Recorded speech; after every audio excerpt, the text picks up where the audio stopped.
Bonjour, bonjour. Bienvenue pour cette salle des profs en direct. Je laisse tout le monde se connecter comme d'habitude. Alors.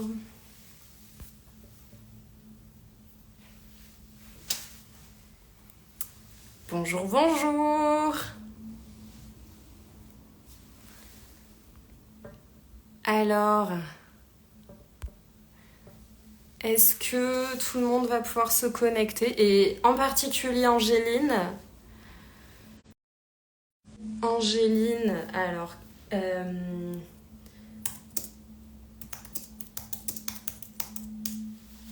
Ah, ça y est, Angéline, je te vois. En principe, ça devrait être bon. Est-ce que tu arrives à rejoindre, Angéline? Ça y Coucou. est! Coucou! Bah finalement, tu vois, la partie technique a été beaucoup plus facile que prévu. Bon, C'est super, bienvenue dans cette salle tant des mieux, c'est ce profs. qu'il me faut. Oui, bienvenue dans cette salle des profs, Angéline. Merci Merci d'avoir accepté beaucoup. l'invitation. Cette invitation un petit peu spéciale parce Grand que plaisir pour moi. trop bien, trop bien, trop bien. Et oui, parce que du coup, tu es la première à ne plus être prof de FLE. Et d'ailleurs, je vais te demander de te présenter à tous les gens qui ne te connaissent pas. Nous, on se connaît réellement, mais c'est pas le cas pour tout le monde. Donc, est-ce que tu peux te présenter? Avec grand plaisir. Alors, bonjour à tous. Merci beaucoup, Coralie, de m'avoir invitée dans cette salle des profs. C'est un grand plaisir pour moi. Et puis, je suis contente de la magie de la vie, cette petite incursion dans le monde du FLE il y a quelques années, qui m'amène avec vous aujourd'hui et qui me permet j'espère, de pouvoir partager tous mes trucs, mes outils de ma caisse à outils de chanteuse et de sophrologue avec des profs. Ben c'est vraiment très joli, je trouve. Voilà, un beau clin d'œil de la vie. Donc, merci encore Coralie. Donc, je me présente, Angéline Danel. Je suis chanteuse lyrique, soprano, violoniste de formation. Et au cours de ma carrière professionnelle de chanteuse, en fait, j'étais, enfin, de façon naturelle, je suis une personne assez stressée, angoissée, avec une envie de faire les choses tellement parfaitement que, voilà, évidemment, ça gère du stress. Et donc, j'étais à la recherche d'outils pour m'armer un petit peu et mieux vivre mon quotidien dans ma préparation des rôles. Pourquoi je parle de préparation des rôles? Parce que professeur, vous êtes dans la préparation de vos cours aussi, voilà. Donc déjà, il y a des résonances dans la préparation de mes rôles, dans mon travail quotidien. Et c'était aussi un stress qui générait beaucoup de problèmes de santé, de digestion. Pourquoi je parle Ah de oui. digestion? Parce que ça a énormément d'importance par rapport à la gestion de la voix, des cordes vocales. Donc aussi, on pourra peut-être en parler aussi, la nutrition qui est très importante, qu'il est pour vous aussi. Voilà. Et donc j'ai découvert ces outils qui m'ont vraiment énormément aidé. D'ailleurs autant sur le plan professionnel que personnel, parce que j'ai aussi donné jour à deux magnifiques garçons naturellement, grâce à ces techniques sophrologiques, voilà, sans anesthésie, etc. Super. Super. Et donc, voilà, donc ça a été pour moi une telle révélation. Je me suis rendu compte vraiment qu'on utilisait très peu des capacités qu'on avait en soi et que parfois on oubliait par le conditionnement, par la routine, le quotidien. Et on oublie qu'on est capable de plein de choses et qu'on a tout à l'intérieur de soi et que parfois il s'agit juste de l'entraîner, de connecter avec ses capacités positives, de l'entraîner parce que la sophrologie est un entraînement. Ce sont des protocoles, donc j'explique rapidement ce que c'est peut-être. Ce sont des protocoles de respiration, de relaxation dynamique en mouvement et de visualisation positive. Voilà, on va se Mhm. projeter dans des moments qui peuvent nous générer un petit peu d'inconfort, etc. Mais avec toutes nos capacités euh, euh, toutes nos capacités activées, ce qui fait que le cerveau, il aura déjà vécu cette situation et quand la situation réelle va se présenter, hop, ça se mettra en route. Notre ordinateur intérieur se met en route et voilà, et c'est pilote automatique Mhm. et c'est vraiment c'est une très belle discipline. Ouais. Voilà. Et donc voilà. Et donc j'ai voulu me former parce que je me suis dit mais vraiment j'ai envie aussi de partager ça et moi ce que ça m'a apporté et voilà. Donc c'est vrai que je reçois beaucoup autant en cabinet, donc aussi en ligne et en atelier, beaucoup de Mm. musiciens professionnels ou qui se préparent à le devenir, mais pas seulement. Et voilà. Et c'est vraiment une pratique qui est très très belle, très puissante et très simple à Mm. appliquer. Ouais, Voilà. je suis J'espère avoir témoin parce répondu. que ouais, et en fait, moi, c'est vrai que quand j'ai pensé à Salle des profs, j'ai pensé à toi très très vite parce que je trouve que ben, les parallèles entre les chanteurs, les musiciens et les profs, finalement, on a quand même quelques connexions qui sont assez faciles parce que ben, notre instrument principal étant la voix, mais aussi la gestion du souffle et on se retrouve face à des émotions qui peuvent parfois être anxiogènes dans la classe. Et Bien sûr. au-delà de ça, moi, on avait fait, d'ailleurs, à l'Institut, quand tu étais encore notre collègue, on avait fait des sessions de sophro. Et justement, je t'en Oui, tout à reparlais fait. hier, Ouais.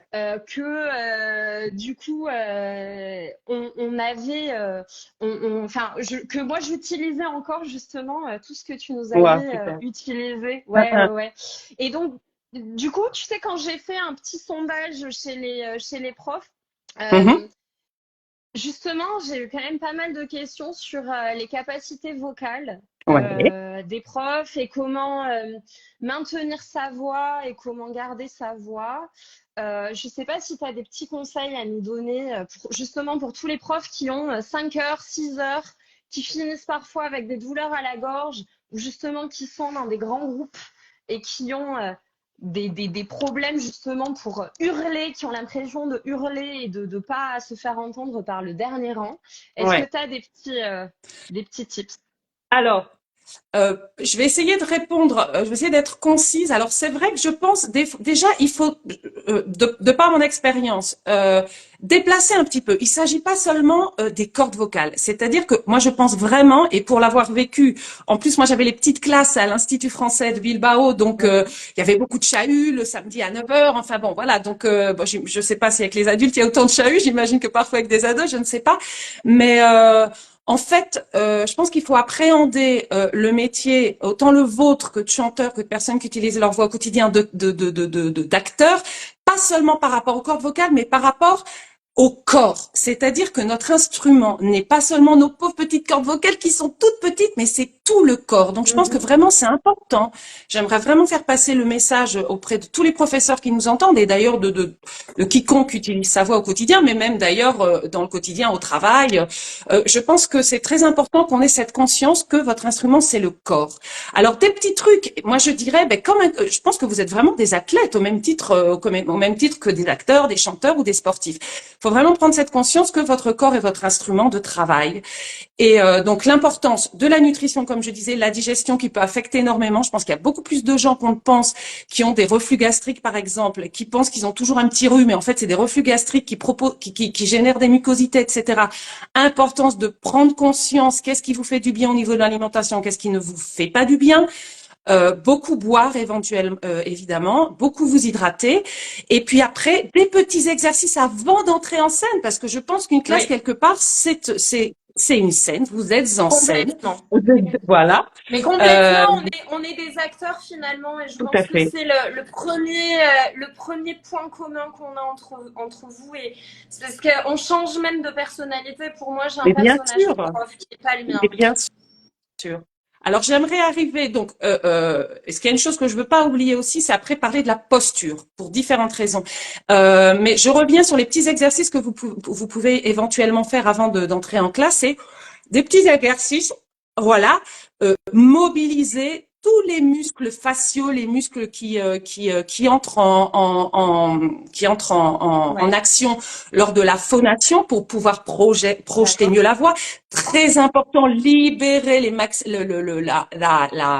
Ouais. mâchoire. Il y a beaucoup souvent de tension à ce Mhm. niveau-là. Et c'est extrêmement important. Pourquoi? Déjà parce que c'est difficile de parler, de prononcer, de se faire entendre quand on a les dents serrées. Et beaucoup de gens parlent comme ça sans même s'en rendre compte. Ouais.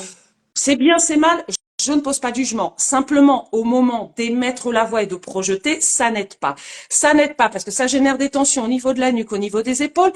Et en plus, ça empêche de poser la voix sur la colonne d'air et vraiment d'aller chercher le soutien au niveau du bas-ventre. Donc, très important aussi, allez voir sur les réseaux sociaux des respirations profondes, c'est-à-dire vraiment jusqu'au périnée et avec une respiration abdominale. Comme lorsqu'on rit, vous pouvez faire l'exercice chez vous, lorsque vous toussez ou lorsque vous riez spontanément. On peut faire l'exercice, mettez vos mains sur votre ventre en dessous du nombril. Je tousse ou je ris. Vous allez voir que naturellement entrent en action les muscles des abdominaux. Ah oui. Et c'est à partir de là, sans tension évidemment, simplement apprendre aussi à activer sans tendre, avec cette tension qui est plutôt néfaste à long terme, mais simplement apprendre à activer et que la voix parte de là. Donc, essayez respiration profonde, important. Et puis, cette ouverture thoracique aussi pour pouvoir projeter la voix mieux. Articuler, faites des exercices pour mobiliser tous les muscles faciaux. La langue, je ne vais pas vous tirer la langue, même si je meurs d'envie de le faire parce que c'est pas joli. Mais mobiliser la langue et aussi qu'elle se désolidarise de la mâchoire qui peut être tendue, etc. Tous ces exercices pour vous sont essentiels. Ensuite, je vais en arriver à la posture. La posture est extrêmement importante. Pourquoi? Dans un premier temps déjà, comme j'ai dit auparavant, pour vous permettre de connecter la voix à la colonne d'air, d'accord? Parce que si par exemple vous êtes comme ça, ben là, votre cambrure exagérée cervicale va empêcher que l'air sorte correctement, que les cordes vocales entrent correctement en vibration et vont empêcher tous vos résonateurs. Je ne sais pas si je parle chinois peut-être, hein, je parle une langue peut-être pour vous comme je suis chanteuse. C'est-à-dire qu'il y a des vous pouvez envoyer des messages, hein, si jamais oui, vous vous me dites, comprenez peut-être que j'ai un jargon de il n'y a pas de chanteuse. souci. Parce que c'est vrai que peut-être ce Et qui semble logique, moi, ça fait sens parce que je te connais et qu'on a déjà parlé de ça et que tu nous l'as déjà fait tester, mais peut-être que pour les... Donc voilà, n'hésitez pas à voilà. envoyer des messages si vous avez l'impression qu'elle parle en chinois. J'adorerais parler le chinois, excusez-moi, ou le cantonais, ou ce que vous voulez, le mandarin, une langue en tous les cas qui n'est pas forcément compréhensible. Un jargon de chanteuse. Voilà, on va dire ça comme ça. Compréhensible total, donc tant mieux, tant mieux. Et super. Donc, je vais continuer par rapport à ma posture. Tout va bien. Voilà. Donc, très important la posture. Donc, pour pouvoir poser la voix sur votre colonne d'air, pouvoir bien projeter, et évidemment, après, je vais rentrer un petit peu dans les détails, si tu me le permets, Coralie, par rapport à la posture. Que très souvent, on a une posture, on dit, bah, quoi, moi, c'est naturel pour moi. Et finalement, oui, c'est naturel, mais pas forcément physiologique. On a un certain âge, on a un vécu, n'est-ce pas? Et parfois, bah, notre corps, dans notre vécu émotionnel, mental, physique, nos maladies, bah, on a été voilà touché, affecté, et on a pris des positions qui nous ont aidés à un certain moment de notre vie, non? Tout est juste. Sauf que à un certain moment, quand on a besoin de projeter, de poser la voix sur sa colonne d'air, une certaine position ne va pas nous aider. D'accord? Donc, il s'agit de rétablir un petit peu et parfois simplement de prendre conscience petit à petit. Alors, je vais rentrer dans les détails de la posture, mais avant, je veux dire que pourquoi c'est particulièrement important pour vous et pour toutes les personnes qui ont besoin de transmettre un savoir. C'est qu'une personne qui va se tenir bien droite, bien ancrée, n'est-ce pas, va projeter, mais même déjà sans parler, va dégager une assurance, une confiance et une autorité naturelle. Et de là, l'importance, je pense que ça peut avoir pour vous, sans avoir besoin d'hausser le ton ou de se fâcher ou de, je ne sais pas, de sévir ou de menacer. Je ne sais pas exactement quelles sont vos techniques, mais voilà, simplement d'être bien posé, de se tenir droit, bien ancré au sol, de bien sentir son ancrage au sol, les pieds bien posés au sol, les genoux légèrement fléchis. Attention, pas de genoux tendus, parce que ça coupe. Fléchis, c'est important ça. Très important. L'image, par exemple, l'image qu'on a typique des gens qui pratiquent des arts martiaux, c'est très important parce que des genoux qui vont être tendus, c'est comme le coude. Je vous montre avec le coude. Un genou, imaginez marcher avec des jambes tendues, mais c'est impossible. Si vous relâchez légèrement, il ne s'agit pas de les avoir pliés, encore que pour être bien ancré au sol et se connecter à son centre énergétique qui est en dessous du nombril, celui dont on parlait tout à l'heure. C'est pas mal, mais c'est pas forcément très esthétique. C'est simplement déverrouiller le genou, de façon à avoir aussi toute la partie du bassin déverrouillé, ce qui va permettre d'avoir une intégration du corps et d'être bien connecté à son énergie vitale et à sa colonne d'air. D'accord? Et alors après, on relâche. Évidemment, on essaie de relâcher parce qu'un prof qui arrive comme ça, déjà, ce qu'il transmet, regardez ce que je transmets moi. Est-ce que vous avez envie de m'écouter? Pas du tout. Je pense pas forcément. Ça fait stressé dans tous les cas, ça fait complètement tendu, complètement stressé. T'as pas envie d'aller vers une personne que tu sens complètement tendue. Et même pour vous, je pense que c'est quand même plus agréable voilà, d'arriver en cours et même pour soi-même. Quand on est comme ça et simplement de prendre conscience comment je suis, quelle posture j'ai, comment est ma respiration avant de rentrer en salle, simplement s'observer. Oui. Ah oui, j'ai une respiration rapide. Allez, je vais essayer de m'apaiser. Je vois la cohérence cardiaque. Mais c'est ça, c'est un autre mot, mais aussi en s'offrant, on travaille ça, ou on ressent quelques respirations profondes. Oui. Ah oui, j'ai les épaules hautes. Allez, j'essaie de libérer. Et déjà pour soi, il y a un bien-être, une détente qui s'installe naturellement et voilà, qui va nous préparer à transmettre et plus agréablement, non? Je pense que c'est aussi.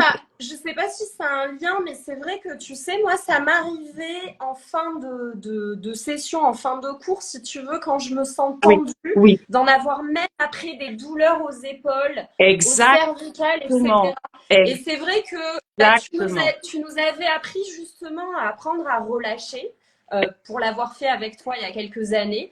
Et c'est vrai que depuis, j'ai moins mal aux cervicales, moins mal aux épaules. Et c'est vrai que toute la fatigue de mes cours physiquement était ici, quoi, les cervicales plus les épaules. Tout à fait.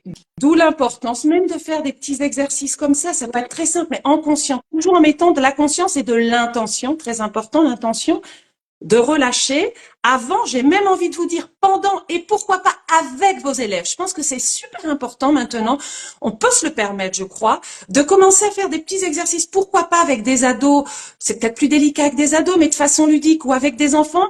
Allez, on va respirer pendant 2 minutes. En plus, du coup, on peut intégrer les différentes parties du corps en français. Pourquoi pas? On va respirer pendant 1 minute. On va juste observer notre respiration.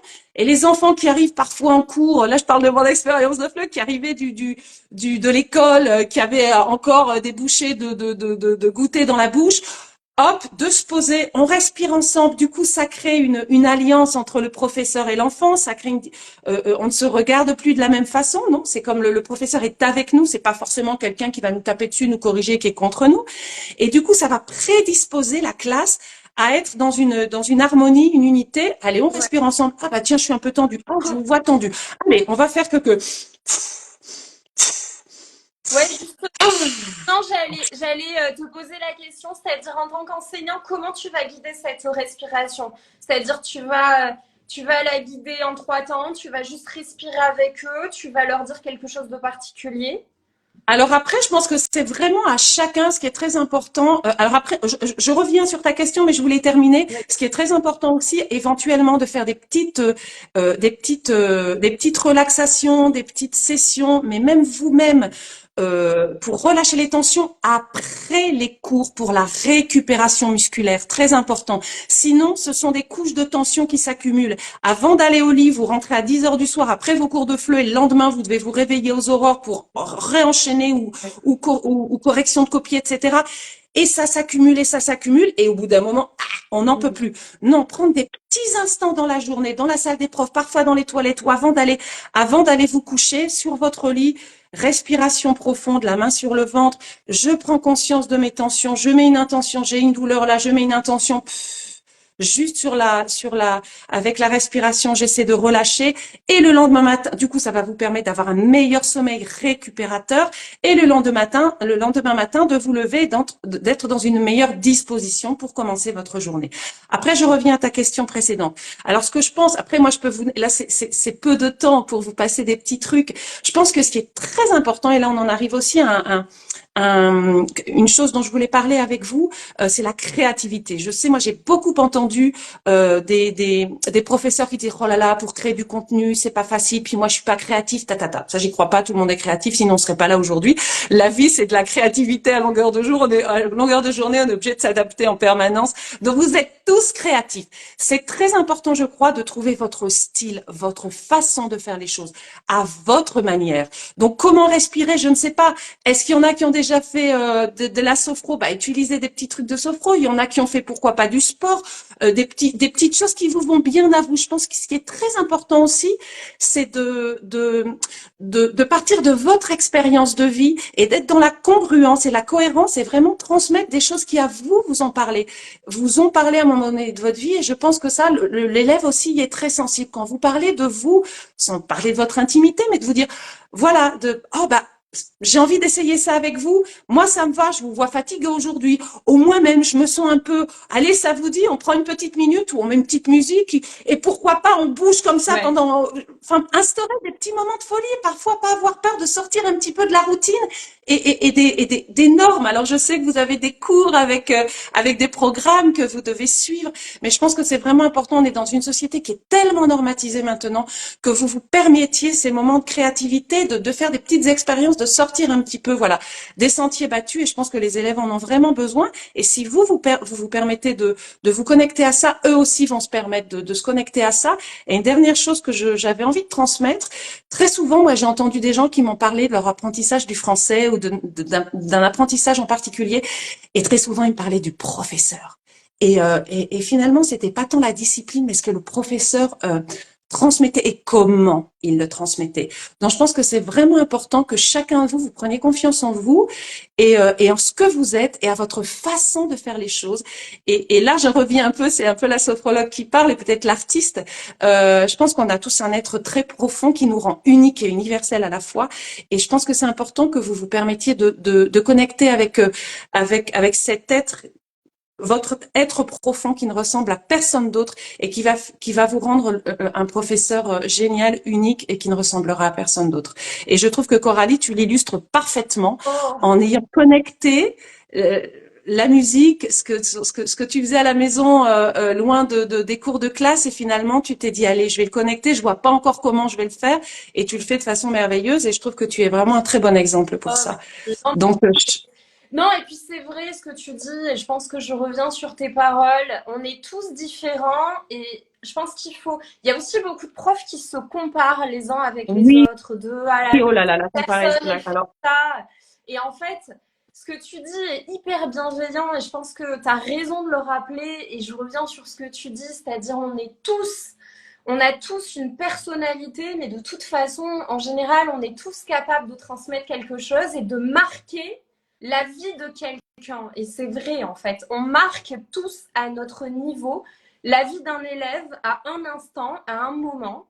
Et on peut apporter beaucoup de choses et autant qu'il nous apporte. Et je pense qu'il faut arrêter de se comparer, effectivement, et se rendre compte qu'on est unique et que c'est bien comme ça.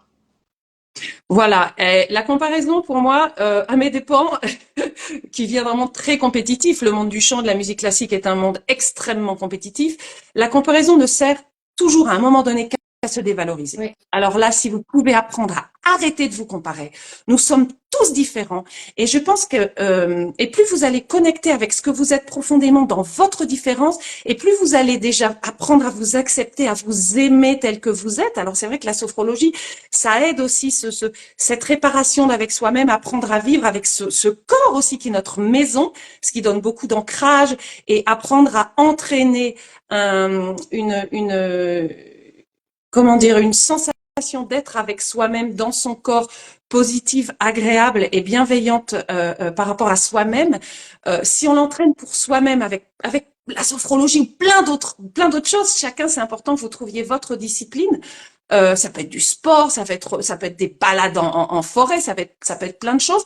Mais du coup, votre regard par rapport aux autres peut changer à vos élèves. Et je pense que la bienveillance est vraiment importante, déjà pour soi-même et pour les autres. La bienveillance d'abord avec soi-même.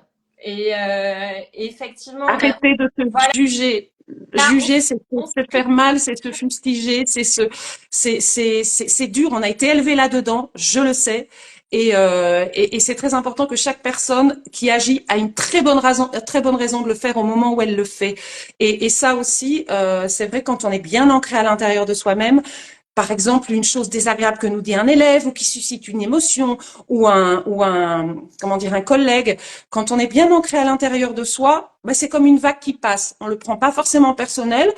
On laisse passer l'émotion. Ok, ça peut susciter quelque chose à l'intérieur, mais ça ne va pas me faire réagir et mal réagir. Réagir, je dis bien en conscience et pas agir. C'est mieux de le faire après, quand l'émotion est retombée, de regarder aussi pourquoi ça vous a remué, parce qu'en classe, j'imagine que vous êtes forcément tout le temps face à des retours qui sont pas forcément agréables, à un élève qui a l'air de s'ennuyer, mince, qu'est-ce que j'ai fait, qu'est-ce que j'ai pas fait, oh bah il est nul mon cours, il s'ennuie, Des fois c'est juste pas vous, c'est juste lui, c'est avec quoi il arrive en cours, donc c'est important de pas forcément toujours se remettre en cause. Juste milieu important, c'est la bienveillance essentielle évidemment, parce que le regard qu'on porte sur l'autre peut vraiment changer la relation qu'on a avec lui et changer les comportements. C'est un niveau inconscient, mais c'est vraiment important. Et puis chaque personne, c'est un peu ce que tu disais aussi, chaque personne a aussi ses émotions et c'est difficile de pouvoir lire les émotions d'une autre personne parce on ne connaît pas son vécu, on ne connaît pas sa façon de gérer les émotions et que c'est important aussi ce que tu dis parfois, ce n'est pas nous le problème, mais c'est que cette personne, elle est peut-être elle se retrouve face à ses émotions aussi et ton élève se retrouve à ses émotions que toi en tant qu'enseignant, tu ne peux pas forcément ni contrôler et tu peux pas forcément rentrer dans son émotion parce que ce que tu dis, c'est son soi personnel et intime et on n'a pas forcément ces cartes. On n'a pas forcément la carte où on peut pas forcément lire ce que ressent. C'est vrai qu'en fait, on lit chacun, nous lisons le monde à travers nos propres lunettes. Voilà, moi j'ai ces lunettes-là aujourd'hui. Demain, je vais être un peu triste ou un peu fâchée ou un peu frustrée de quelque chose que j'ai pas réussi ou que j'ai pas obtenu. Et du coup, je vais lire le monde depuis cette émotion-là, depuis ce sentiment-là. Et on lit l'émotion de l'autre. Parfois, on lit une émotion chez l'autre qui est une émotion plutôt qui nous appartient. Et c'est important aussi en tant que prof que vous preniez pas les choses en personnel. On ne sait pas ce qui s'est passé. Moi, parfois, mes enfants arrivent, oh là là, elle s'est fâchée avec moi ou je sais pas, ou j'ai eu l'impression que, oh là là, j'ai dit, mais ça, c'est ton ressenti. Mais tu sais pas, les professeurs sont des êtres humains. Peut-être qu'il a crevé sur la route avant d'arriver à l'école et qu'il n'a pas trouvé. Du coup, il arrivait en retard, il était stressé, il n'avait pas sa roue de secours. On ne sait pas. Donc, c'est pas forcément contre toi. Je pense que c'est vraiment important que vous ayez en plus vous avez des contacts, voilà, avec des adultes, mais avec des ados, non, qui sont avec les hormones en effervescence. Et je pense parfois aussi peut-être de vous permettre, pourquoi pas, de poser une question. Vous allez bien aujourd'hui ou peut-être. Je ne sais pas, ça me vient là maintenant, je me permets de le partager avec vous, de faire un petit espace, d'échanger, je sais pas, pendant 2 minutes, avant une respiration, peut-être après. Comment on se sent aujourd'hui? Comment est la classe aujourd'hui? Est-ce qu'il y a des choses qui vous ont énervé? Moi, je sais qu'avec les petits, je le faisais. Alors, ça rentrait dans tout un protocole de bienvenue. On avait, j'avais inventé une petite chanson. Comment on se sent? Bonjour, comment ça va? Comment tu te sens, etc. Et pourquoi pas? Et je pense que c'est important d'aller aussi cueillir les gens plus finalement, on est émotion. Qu'est-ce qui nous fait expérimenter cette vie sur Terre maintenant? C'est nos ressentis, c'est nos sens. Donc, pourquoi pas aller les cueillir là aussi, sans entrer forcément. Alors, évidemment, si vous êtes à l'aise avec ça, mais pourquoi pas laisser un petit espace où les personnes peuvent échanger une chose peut-être un peu plus personnelle. Hop, et ça se pose. Et puis on passe à autre chose et du coup la personne peut être peut-être libérée et encore une fois ça peut créer une alliance dans la classe. Des fois je pense qu'il y a aussi je pense que l'alliance elle est, je sais pas si ça a du sens pour vous quand je parle d'alliance. Je sais qu'on en parle beaucoup en sophrologie dans une classe quand on travaille sur le groupe. Voilà. C'est important pour les dynamiques de groupe et c'est surtout aussi important, je trouve, pour la relation entre l'élève et le prof, de sentir qu'il y a un espèce de terrain de confiance dans lesquels je suis libre d'exprimer mes émotions. Je ne sais pas si les collègues qui nous regardent seront d'accord avec moi, je me fais un peu la voix des collègues, mais je ne sais pas, c'est ce que moi j'observe déjà. Dès l'instant, ce que tu dis, alors ce que tu faisais avec les petits, Moi, je le fais aussi avec les adolescents. Mhm. C'est vrai que c'est difficile aussi au début de les faire s'ouvrir, mais dès l'instant où il y a ce terrain de confiance, je pense qu'ils Ouais. apprécient le fait de dire Ouais. je peux exprimer que je suis fatiguée, je peux exprimer que j'ai une contrainte parce que j'ai Exactement. un examen à l'école qui allait pas. Et ben voilà. Et puis moi, du coup, je comprends que et ben cette personne-là, je sais qu'elle est énervée ou elle est fatiguée et que du coup, ce que tu disais, il va me donner un petit peu les cartes pour comprendre ses réactions quand je vais faire un exercice ou quand je vais faire une activité du coup. Et c'est Tout à super. fait. Alors c'est vrai qu'avec ouais, avec les ados, c'est ce qui est moi ce que j'ai pu percevoir dans les ateliers que je dynamise en sophrologie, en préparation physique et mentale aux examens, comme ils sont beaucoup dans le jugement de l'autre, parfois ils n'osent pas s'exprimer ou ils regardent les copains, etc. Mais parfois il suffit pas de grand chose ou simplement vous-même de dire bon bah aujourd'hui je suis fatiguée. Mais le dire aussi avec humour, je pense que l'humour c'est très important aussi et vraiment je pense que c'est la congruence avec votre humeur du jour. Et du coup, si vous permettez, c'est à ça aussi, je voulais venir tout à l'heure, de voir que vous êtes un être humain avec des émotions, vous Oui. arrivez avec votre bagage, avec voilà, et avec ce que votre sac à dos du jour. Si vous permettez ça, eux, vous allez leur permettre ça. Et je pense que ça peut être l'ouverture de quelque chose d'assez magnifique et merveilleux. Et de rentrer, d'aller et de transmettre et d'aller bien au-delà. Parce que finalement, c'est pas qu'une langue que vous transmettez, c'est bien au-delà de ça. C'est une culture, c'est une façon de penser, c'est une bon, enfin, je vais pas parler de la culture française et tout ce que vous pouvez, un sens critique, voilà, donc je pense que c'est vraiment important aussi que vous connectiez avec ça. Et parfois, ça me vient là. Je parle de connexion avec tout ce que représente pour vous, chacun de vous, chacun voilà des personnes qui êtes en train d'écouter ce live. Parfois, on perd la motivation. Alors, essayez de vous souvenir. Ça, c'est un exercice que je fais très souvent en sophrologie avec des étudiants en musique ou avec n'importe qui défendent, qui ont un métier un peu passion comme ça. Euh, pour n'importe quelle chose, parfois on oublie pourquoi on fait les choses, non? Le quotidien, la fatigue, etc. D'aller reconnecter à un moment donné. Mais qu'est-ce qui m'a donné cette envie, cette niaque, qu'est-ce qui m'a donné pourquoi à un moment donné de ma vie, il y a eu quelque chose en moi qui était plus fort que tout et qui a fait que j'étais prof. Mais qu'est-ce que je veux transmettre réellement finalement? C'est peut-être pas tant le français ou la culture, mais quelque chose en particulier qui va rentrer en résonance avec mon histoire peut-être, avec mon histoire familiale, avec une réparation peut-être ou pas, ou cette langue, ou la littérature, ou la poésie, que sais-je. Mais je pense que c'est important qu'à un moment donné, vous aussi, vous vous permettiez d'aller connecter avec ça, avec ce moment donné. Ça peut être tout petit, non? Ça peut être un souvenir. Parfois, on oublie d'aller connecter. Ah oui, je me souviens. Voilà, ou un prof qui vous a donné cette envie de dire, oh bah moi aussi, je veux transmettre ça. Important pour votre motivation et du coup pour reconnecter avec ça au moment où vous allez préparer vos cours. Moi, parfois, je prépare un atelier, je me dis, oh, j'ai la flemme, je sais pas comment Ouais. m'y prendre, ta. Et je me dis, qu'est-ce que j'ai envie de faire moi pour m'amuser? Ouais. Non, pour m'amuser et passer un bon moment moi-même au moment où je vais transmettre les choses que j'ai envie de transmettre. Et pouf, pouf, pouf, ça se met en place. Et c'est super important aussi que vous passiez par ce propre plaisir. Et du coup, on en revient à votre façon de faire les choses, à vos outils, à votre manière. Et pourquoi pas mettre dans le cours des choses qui, a priori, pour vous, n'auraient aucun lien, non, avec l'apprentissage. Mais je pense que voilà, vous transmettez beaucoup plus que ça. Vous transmettez tout ce que vous êtes, votre personnalité, qu'elle soit comme elle est, comme elle est. Mais permettez-vous ça, vraiment. Faites ce cadeau à vos élèves. Effectivement. Je pense que ça va faire. Je pense que tu fais écho. Je suis sûre que tous les profs qui nous regardent déjà sont en train, tu vois, d'analyser de pourquoi j'ai fait ça, etc.